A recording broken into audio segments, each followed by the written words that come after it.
award ceremonies. So why is this even special? Why is it different? Why is this one special? Well, it's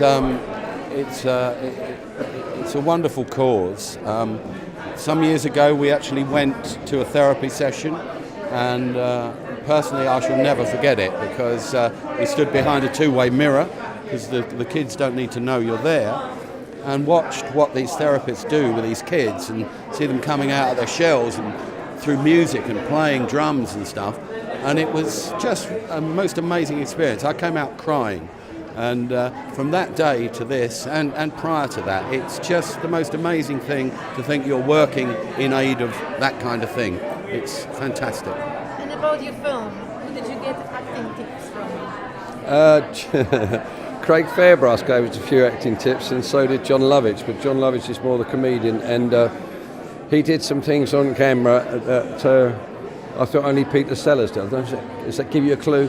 He did something during one scene we were doing, and he stopped the entire production for about 25 minutes while we were giggling. But You're confident now? Confident actor? we're playing ourselves. There's nothing confident about us. It's the first. If it was allied to like our first record, it's our first movie. So we're hoping to make other ones, and it's a learning curve for us. So could you describe the movie for people who don't know about it? Well, it's in colour. It's in Fiji. It's beautifully shot. It's a caper. I suppose you could call it a caper.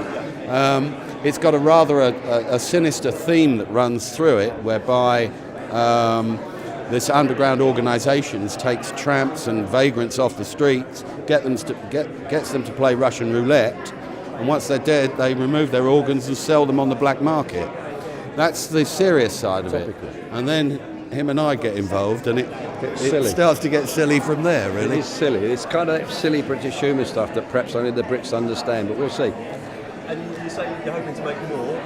Yeah, well, we kind of got the bug for it. I think we both responded very well initially outside of our comfort zone.